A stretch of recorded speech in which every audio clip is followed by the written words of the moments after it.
Hi, this is Amanda, And this is Jen.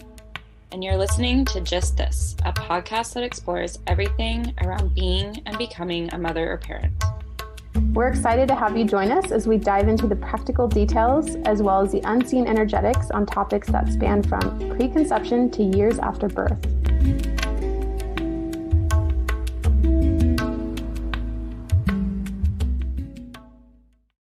All right, so today we have a very special episode coming to you from a friend of Jen's.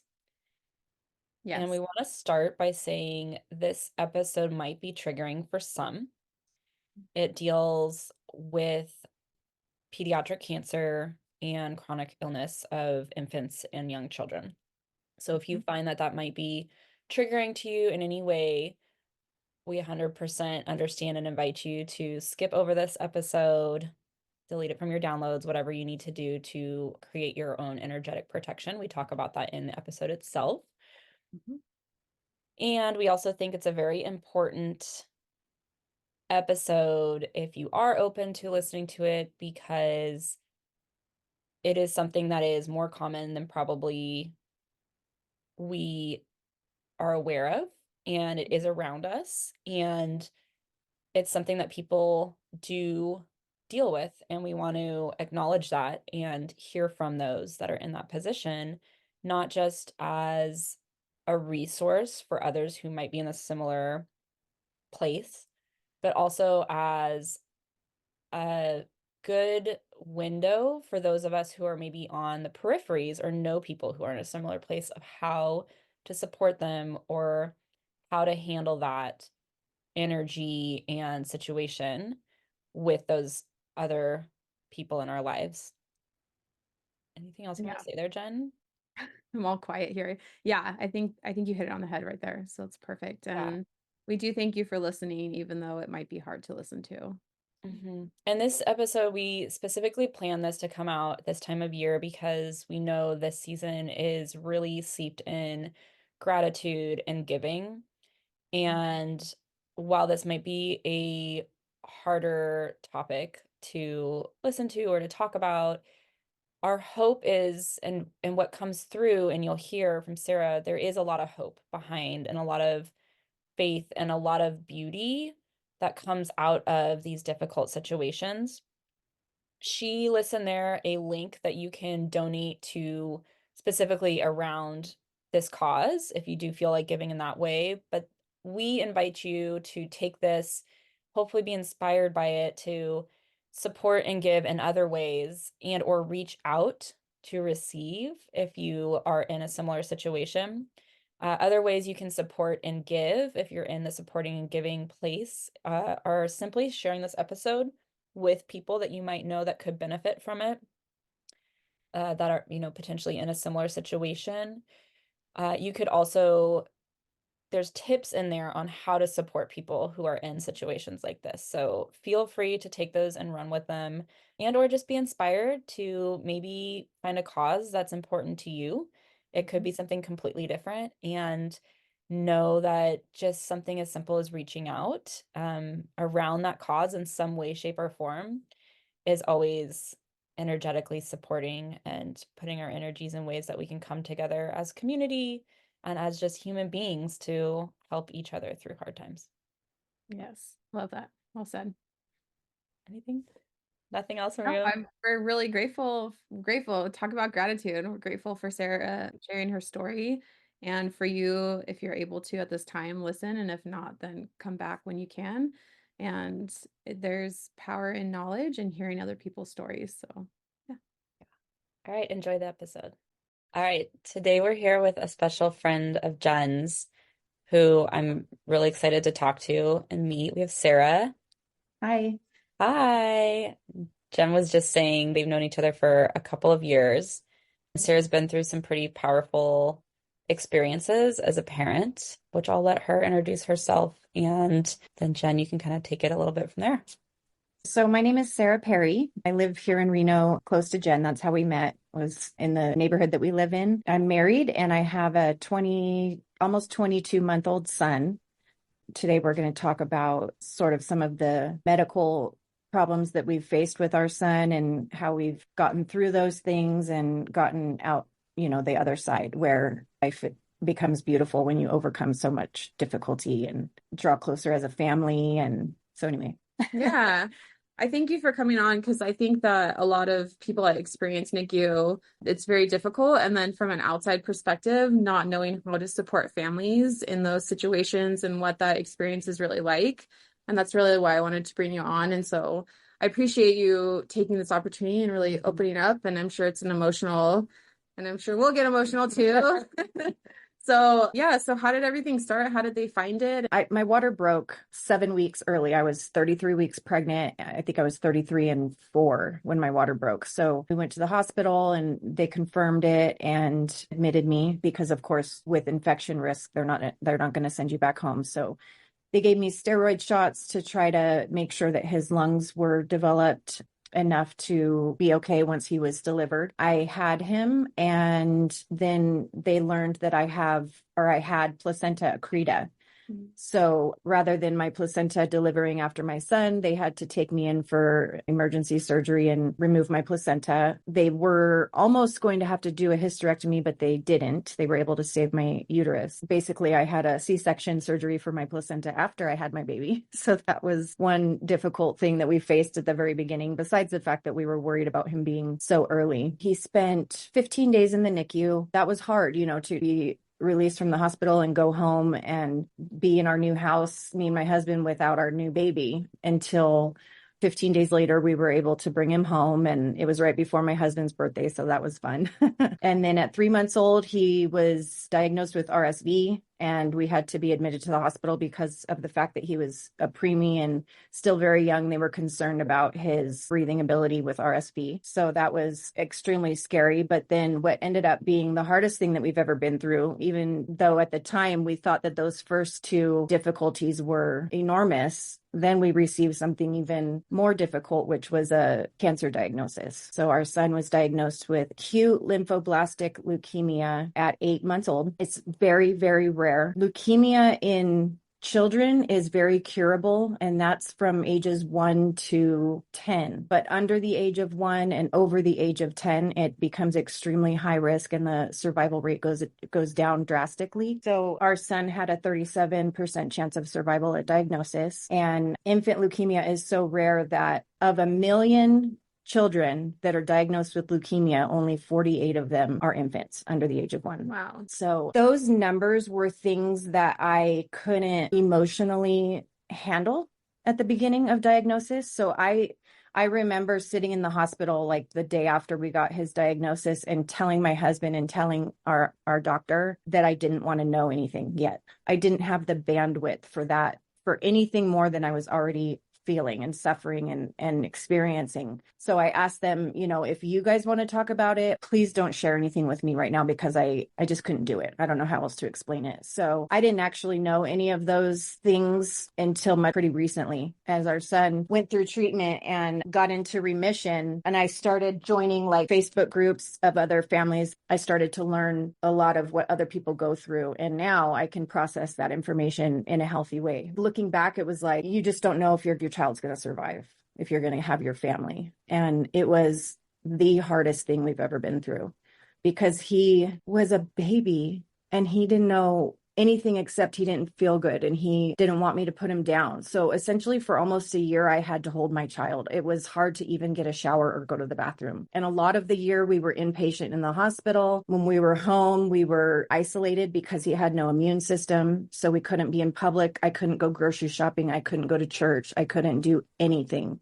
So mental health wise, I declined and I had to reach out and start counseling. I had to help myself with anxiety medication and lean on my husband and the help that we received, family and friends that poured out help and came to see us or did whatever they could to assist us during that time. But now coming through it and being on the other side of the hard part, because he's still in treatment for another 1.5 years, actually, but it's low doses of chemo to prevent relapse. But for 10 months, he was poisoned and made to be very sick. And we almost lost him twice, actually, due to treatment.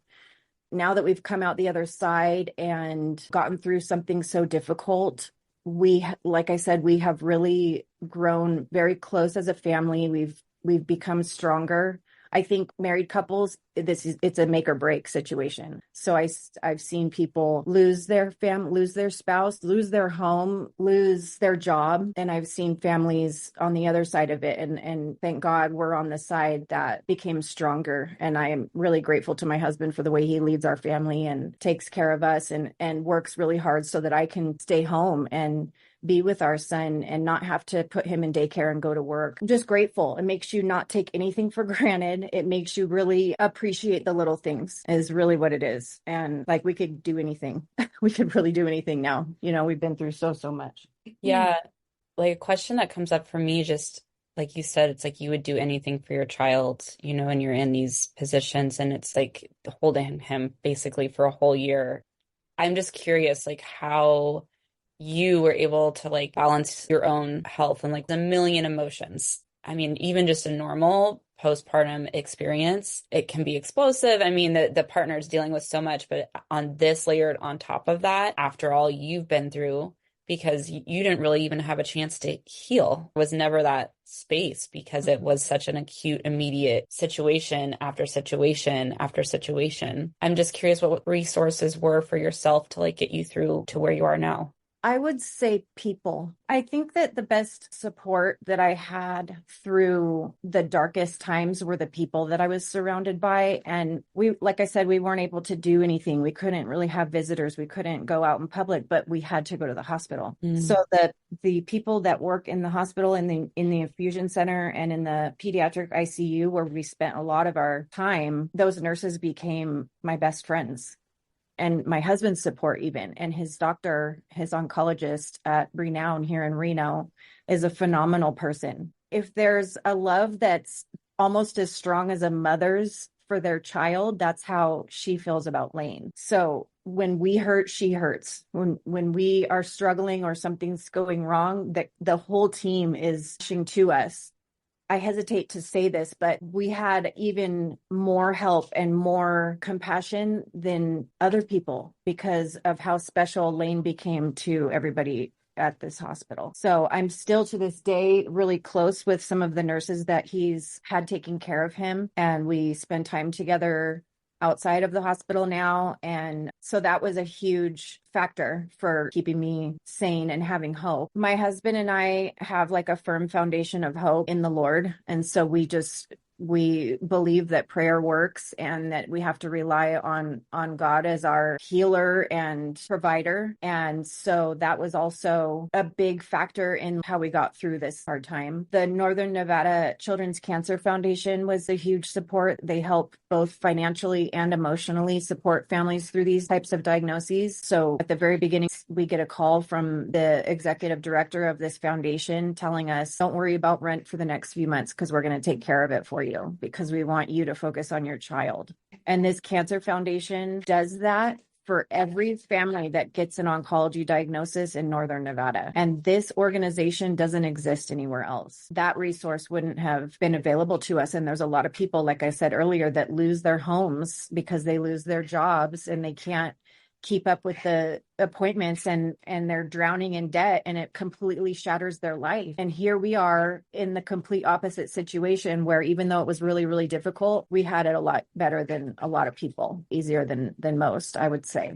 So I can't imagine going through something like this with all those other factors affecting your mental health. Because really, when they did that and started helping us financially as well, it like took this really heavy burden that we were handed and like helped lift it a bit and just made it a little bit lighter so that we could somehow get through this nightmare.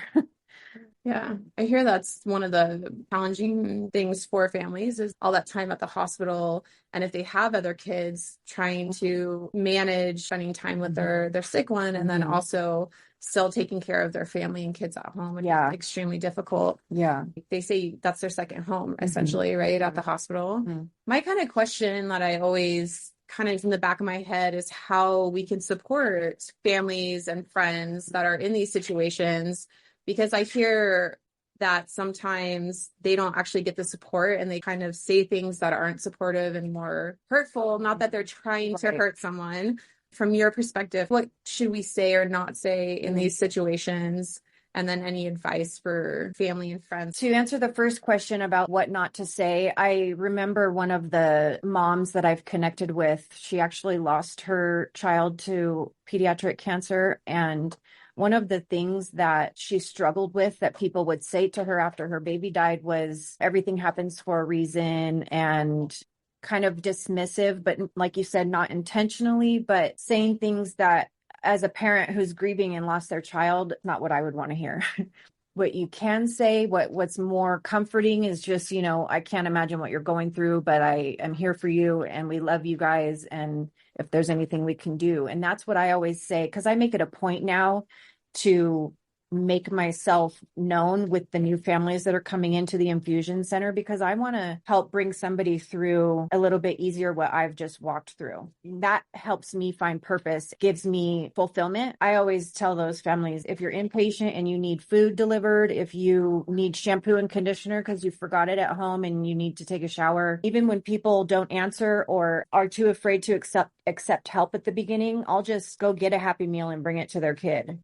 So something that you can do for someone who's going through a difficult time like this too is just offer that assistance. Food is like one of the main things. And then my sister actually started a GoFundMe. So a lot of people supported us that way. And that was before we had gotten like the news about everything that the Cancer Foundation could do. So we really were financially set up for a little while to be able to, like, I wasn't working already, but my husband was able to take some time off work as well so that he could focus on what we were going through and being there for us. I was going to say it's pretty powerful. I feel like with those GoFundMes, I mean, I always try to throw in, even it's like $20. And if like everyone just put in $20, it really adds up. But I think when you've been through a hardship like this, doesn't matter how far removed it is from you. When you see these like GoFundMe stories, you're probably like, yeah, I will put in whatever little amount I can because you know that energy, how powerful it is. My husband is a very, very generous person. Even since he was a child, his mom tells me stories about how he'd come home from school without his shoes on because there was a kid that needed shoes. So he's always been that person that wants to do that for people anyway, but even more so now. Yes. A question that came up for me is just, you were saying you met another parent, their child did pass on that had a similar thing. And I find it so hard. And maybe what you said at the beginning is what you leaned into was just like almost like removing yourself from the information and creating space from it. But for people who might be in a situation and like seeing the statistics or seeing others that are going through a situation where they're hoping that that's not the direction that they're going to be going in, when they were both on similar paths, like what helped you with that part? Was it just a separation of creating space and saying, hey, I don't want to look at the stories. I don't want to hear others' experiences. I just want to be in mine. I stayed off of Google. And that's something that I tell a lot of families that are with recent diagnosis. My advice to them is don't play Dr. Google and accept help when people offer it, because you'll need it. Because at the beginning, everybody's like, no, I feel bad. I don't want anybody to be put out for me. Put them out for you. Like, put them out and don't Google everything, because there's all these horror stories. That's even why I didn't join the Facebook groups at first, because I didn't even want to hear what other people were going through, because it's not always good. And I really didn't want to, I didn't need help being scared. I was already scared enough. So if we were facing an infection and he had a fever and we had to go be admitted because he had caught something in the midst of his treatment, I wanted to just know what's going on with Lane. I don't need to know what's happening in the room next door to the other kid. There was one time we were in the hospital and the kid in the hospital room next door to us had some of the same infection symptoms that Lane had, and he died. Wish I hadn't known that when it happened, because then I'm sitting there in our room with my son thinking I'm going to lose him. This was just this past March. They had the same things going on with their chemo treatment, and that boy passed away while we were there. It was awful. Yeah. That's kind of what I was wondering, is just kind of when you're in a similar situation and you find out that information, and it's like, how do you stay in your experience of and faith that that's not you. Yeah. Right. It's really Yeah. hard to separate yourself, Not but it's intentional and it has to be deliberate. That's interesting. It's almost as if you're, kind of like living in your own bubble, like in a non-real state, right? By like not paying attention, but just for your own mindset. It's a protection. Yeah, it's a defense I mechanism. like that word, for sure. protection. Yeah. And it sounds like when you talk, you really listen to like what you need, and maybe for other people, the stats like help them. Oh, yeah. I think what it is people want to know what all the possibilities are so they can prepare themselves for just in case. Uh-huh. But it's too much. And I definitely would rather know like what I'm looking at. But in this situation, I had to really make the decision to guard myself from that because I just was trying to keep myself sane and not be scared all the time that my son was going to die that day. It's almost choosing where you need to put your energy. It's like you Yes, only had so exactly. much energy Right. and you needed to focus that energy on what's going to help your son right now and what's going to help your family. Yeah. You can't be wasting that energy on other people's experiences Right. And the what ifs and the or the stats or whatever. Yeah, exactly. and Yeah. his doctor would even tell me that, like, Sarah, what's going on with Lane? Lane is okay today. So let's just focus on the fact that Lane is okay today. Yeah. Tomorrow he's going to be getting this treatment and here's the possible side effects, but let's just deal with it if and when that stuff happens. I always kind of wondered, and you stated it, how do you kind of get through those moments where you're feeling essentially hopeless, right? Mm-hmm. That's a good question. I don't even know if I really know the answer to that because it's obviously something that you're going to think about when you receive, the news like this. You're going to think about the worst case scenario. And obviously that would be your child passing away. I don't know how I really got through those feelings of the worst case scenario and wondering if my baby was going to die and overcoming those fears. I really honestly don't know. It was just something that You just do what you have to do. You just yeah, probably you just went have into to, like fierce mama mode. Just like take it day by day. yeah. And we notice you're breastfeeding because it's such a comfort thing. Do you want to speak on breastfeeding a little bit too? First of all, NICU. It's hard to like establish good breastfeeding when you have any NICU situation. And then what I was thinking, like I actually had that in the back of my mind as a question, is just like if the treatment process had interrupted anything. I mean, I guess he was like 7 or 8 months old, so maybe like it had been well established by then, the breastfeeding comfort and something that was there for him throughout the whole thing. Yeah, I'm surprised I didn't think to bring it up already because that element to this really difficult time made a huge difference for both Lane and I. Not only, like that closeness and comfort wise, but also there were a lot of times because of the chemo that he didn't have an appetite to eat anything else. He didn't want solid food. He didn't want water. He only wanted to nurse. And that never slowed down. So he was still getting nutrients despite the fact that he wouldn't eat. And there's a lot of kids that don't have that as part of their treatment and they lose a lot of weight. They get really, really sick and some of them have to get feeding tubes and G tubes in order to keep them healthy as can be.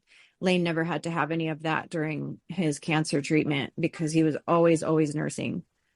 I'm so curious because I know the body produces like antibodies for when they're sick. I wonder, so curious the research on breastfeeding with cancer pediatric patients and what that rate is compared to those that aren't able to get breastfed. Yeah. There's something interesting that I did notice.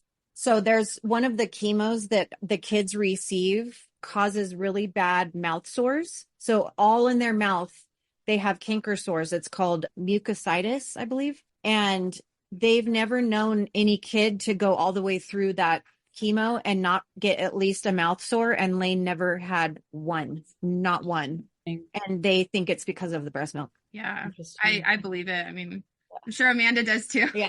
Breast milk is magic. It is. Yeah. It's incredible. So right now, in present moment, just to kind of put us here, you guys are completed with treatment? He's still in treatment. We have a total of 2.5 years, and he is 1 year and 2 months in.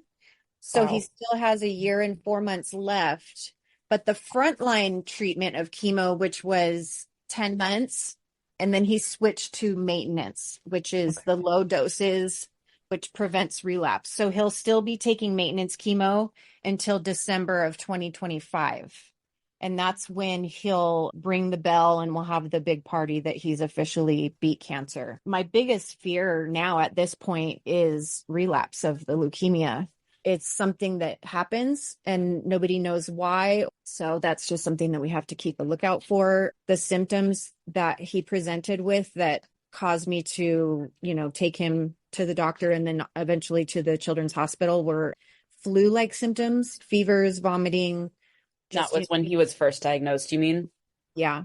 And Yeah. then what really solidified the fact that I knew something was wrong and it wasn't just a virus was the unexplained bruising. He got covered in bruises and some of the bruises looks like a little rash. It's like polka dots of red bruises and that's called petechia and it's leukemia rash. That's what started to happen. And I knew something was bad. And I even called my parents and told him, I think it's leukemia and his doctor keeps sending us home. And then I eventually took him to the emergency room and they had him diagnosed within an hour because it was very clearly leukemia symptoms.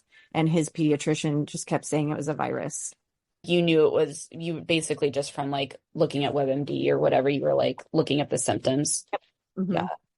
And that's really good you advocate because I talk about that all the time. Like, if you don't think it's right, go get another Well, opinion. I think this also like goes into what we always say is a parent's instinct with your child, especially in that first year, like you are still so closely tied. Like that child was in you. You are the same, and I feel like if you have an instinct about anything with your child, to not deny that. I had two questions, and one of them is how you kind of maintained a relationship, because Amanda and I talk about this on the podcast a lot.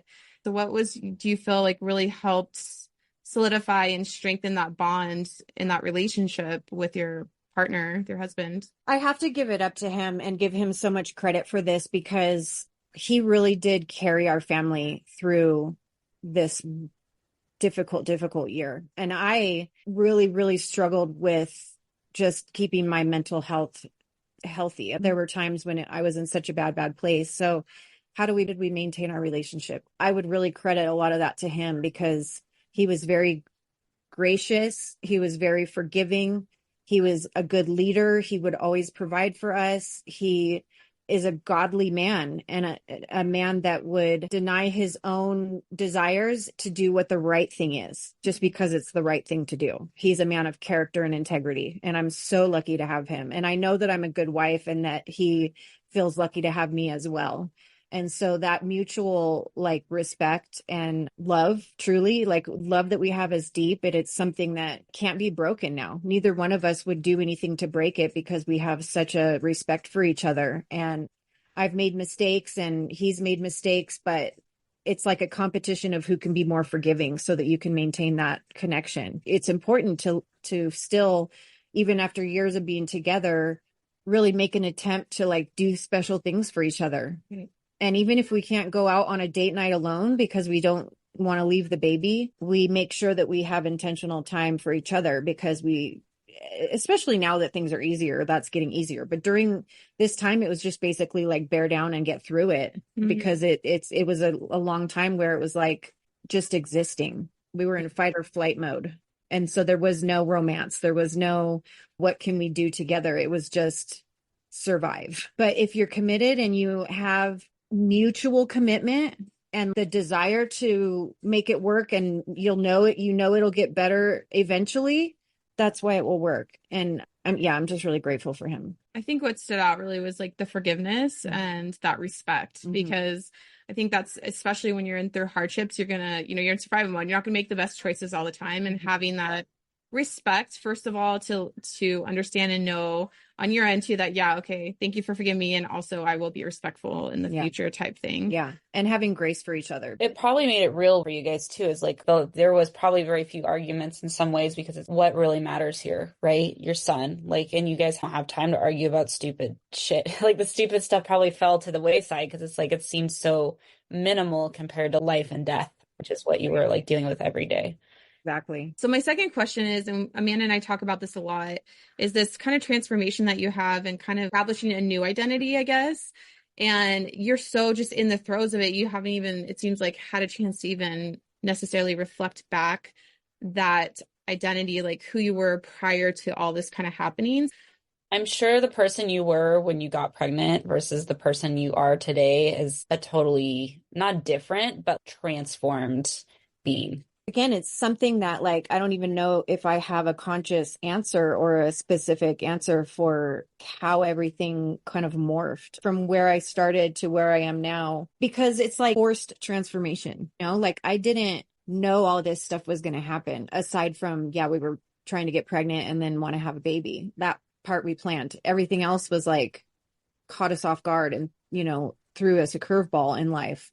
And so a lot of people, it's funny because people will say, oh, I couldn't do what you've done. I didn't have a choice. You don't realize what you can do until you have to do it. Mm-hmm. And you're forced into a situation like this. What are my options? I'm not going to walk away from my family and my life just because I don't want to deal with a cancer diagnosis of my child. You're going to figure it out. And yeah, it grows you and fast. I am a better person.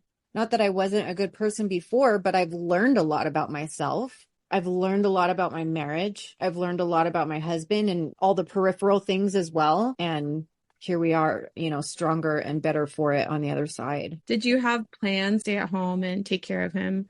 That's a good question. So when I got pregnant, we had planned that I would go back to work because I love working. I've always had a good work ethic and I enjoy going to work. And that's not something that I wanted to give up when I had a kid. And then we had our baby and I didn't want to ever have to take him to daycare or leave him with somebody. And so I told my husband, I think I want to go back to work. And he's like, okay. So that's what we did. And that provided us with the opportunity for me to stay home with the baby. And then he got sick. So I wouldn't have been able to work anyway.